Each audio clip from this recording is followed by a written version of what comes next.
Hello everyone, this is Ronnie. I've just come back from the gym, and if you don't know much about me, I've been on a raw vegan diet since around about September 2011. Varying stages of raw. Firstly, obviously, transitioning to raw, eventually going raw, staying raw for a long time, falling off, coming back on. Last couple of years, I've been really consistently raw, as well as I've ever been, and doing it as good as I ever have. And I've now shifted more into realizing the thing I want to focus a bit more on is fitness, because there's many aspects of health. I think diet is by far the biggest thing to get right, to make sure you get right. And I believe that a raw vegan diet based on fruit is the diet we should all be eating, not just one for some people, or some people have a particular genetics for it. I think it's what we all should be on. All should be aiming towards. If you don't do it 100%, incorporate some of the philosophies. Enjoy your fruit, eat more raw vegetables and stuff like that. Incorporate that mindset. Eat more vegan, hopefully 100% vegan, and all that kind of stuff. Now, and I have also seen over the last while a lot of videos of ex-vegans. Some of them are close friends, some of them are acquaintances. A lot of them are people that are, acquaintances that I've known a little bit, maybe not very strongly, not very close to, not really people that would reach out to me and tell me about their life or whatever. And I watch them, and I know for some of you who maybe have only started out in this lifestyle or are just curious about it, you're looking at these videos and you're saying, you're having doubts, you're having worries and doubts, and maybe it's led a lot of you to move away from veganism or a raw vegan diet. I've just been to the gym, and let me tell you, I haven't been in the gym properly. I went once recently, maybe a couple of times. I was in Rome and didn't really exercise much in Rome. Came back from Rome. Well, we did do a lot of walking in Rome, so that's exercise.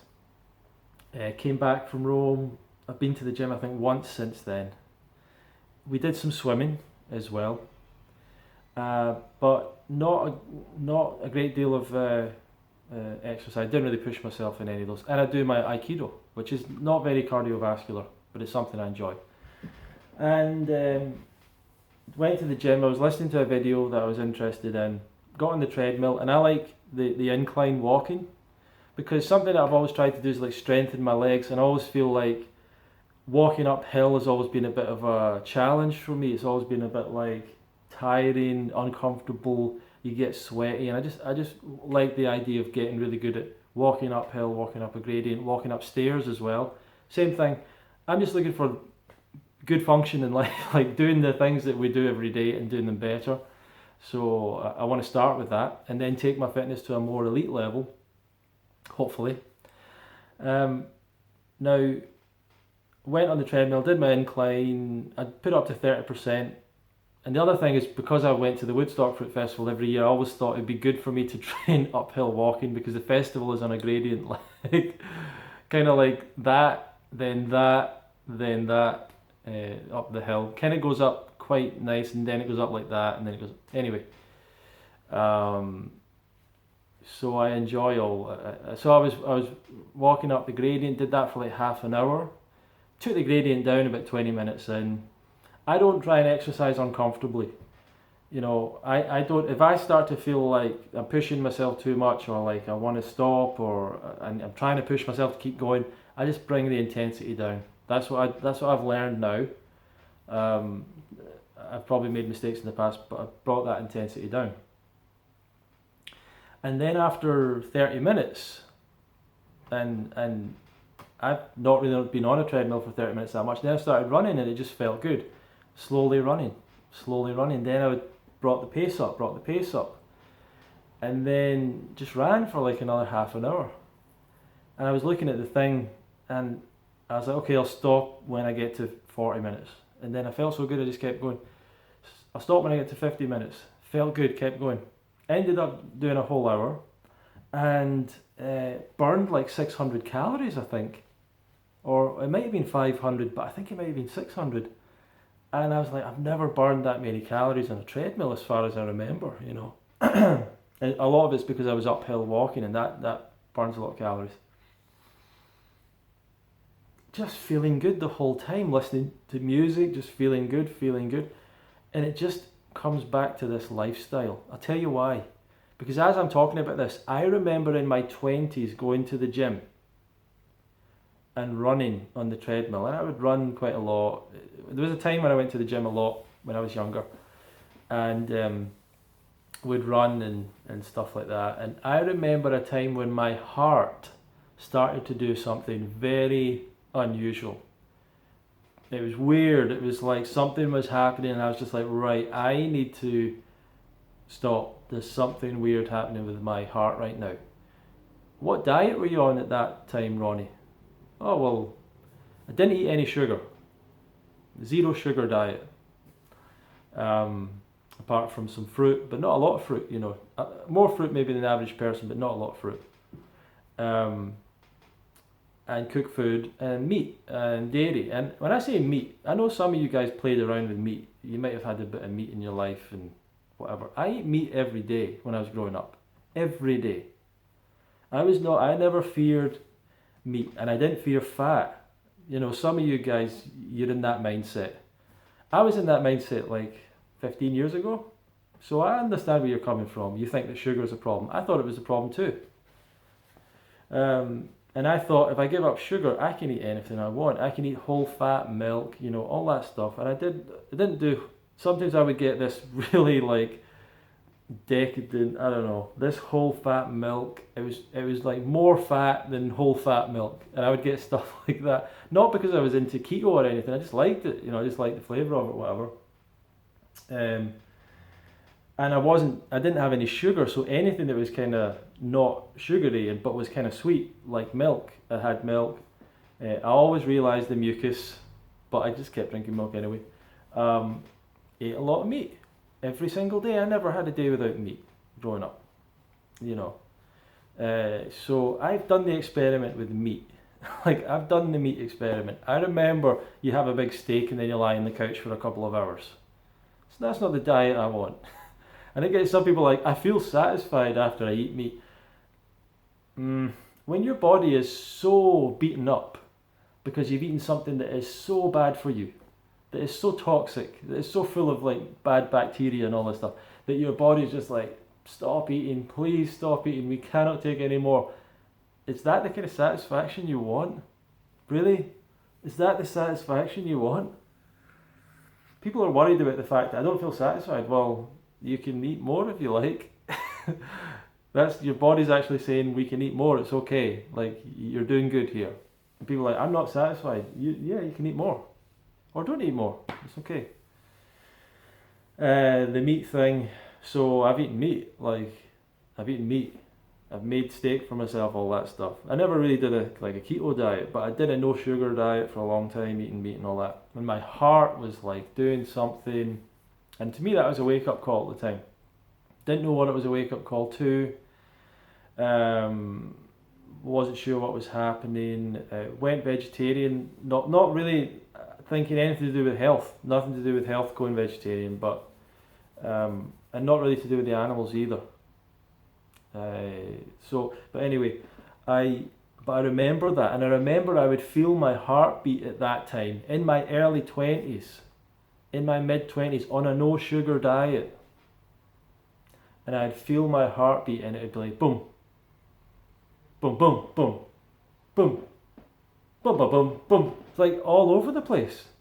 And then I'd breathe in and we go boom, boom, boom, and it's like what the hell's happening with my heartbeat now? I didn't know anything about heart disease. I didn't know anything about nutrition and health, the connection between nutrition and disease. I didn't know heart disease, what it was. I just remember my heartbeat was like all over the place, you know, and I forgot about all that. And then I went on a raw vegan diet, and a while I thought, I wonder what my heartbeat's like now. And it's like boom, boom, boom, boom, boom, boom, and then exercising, boom, boom, boom, boom, boom, like just so perfect rhythm, so strong, so thankful for this lifestyle, you know. And when I went on the gym today. And I got off that thing, 600 calories burned. I've never done that before, really. Probably have playing football and different stuff, but never on a thing. And it was like nothing. And I went in, had my shower, walked home. I'm like, I feel like I've not even exercised. I feel like I could go back and do that again. And that's the raw vegan lifestyle. That's the fruit-based raw vegan lifestyle. That's the power of fruit. That's the power of raw foods. But you must eat enough calories from carbohydrate fruits, from sweet fruits. You must get that into your body, into your head. You must eat enough from bananas and stuff. Otherwise you do start to go down. You start to lose weight. You start to feel bad. You can feel depressed. You can feel not so good. You can start to feel emotionally upset. You can start to feel worried. You can start to panic. And then you eat more food and you're like, oh, that's what it was. It was just not eating enough fruit. You start to crave fats. You start to want to binge. That's just not eating enough fruit. I mean, it's so simple, but people don't believe it, you know. So I'm so thankful that I've made this investment over the years of time, energy, also money, into learning this lifestyle, into going to events, into the people that I've watched, into the books that I've read, the people that I've met, the friendships and relationships, even the UK Fruit Fest, which has been a tremendously hard thing to do over the years for me personally. And all of it, I believe, will be worth it for the rest of my life, because my performance level, the way I'm taking care of my body, what I'm getting back out of it, the way I feel from it, is, I just think the sky's the limit, you know, in terms of my fitness and everything. I'm so lucky that I'm 35 years old. I don't have really any injuries, because I never did things like, I never did a lot of really, I actually did a lot of sport, but I never got injured playing football or rugby. I never got bad injuries, so I'm really lucky with that. So I've got a great body. I'm building it stronger, building it more flexible, getting more healthy. I'm so enthusiastic about the future and the possibilities, and I just want to get this message out there. And you know, this is what this lifestyle can do for you. For me, it's the solid foundation for the rest of my life. It's building a solid health foundation, and that's why when I see these videos of people that have fallen off, I feel for them, because they're going completely the wrong direction as far as I can see, and they're not experiencing what I'm experiencing. But it takes time. You can't jump into this too early. I took years doing the wrong stuff and gradually making small changes to my diet, small changes. Some people go from the standard diet overnight, they're trying to do raw vegan. It's tough. It's tough. But it's also tough to damage your body for that long and then expect within a few short years that everything's going to be perfect. So give yourself time with this diet. If you're doing it wrong, obviously seek help. I do help some people. I do a little bit of coaching, and it can be very helpful for people that just don't know exactly how they're doing it and everything. That's fine. But mostly I think if you come to the events, if you get involved in it, if you try it out yourself, meet the people that are doing it and thriving on it, and yeah, maybe you do need some extra help, but this is fantastic, you know, this feeling, the fact that I've basically not exercised for a while and my fitness is still at a great level. Well, not a great level, but you know, like, it's still at a great level for my standard, and I neglected the gym for a good few weeks. For like maybe 5 weeks. So that's this lifestyle. That's all it's down to, the way that I eat. Thank you very much for watching. Please feel free to subscribe. Feel free to share the video. Leave your comments below. And yeah, enjoy your raw vegan life. Thank you.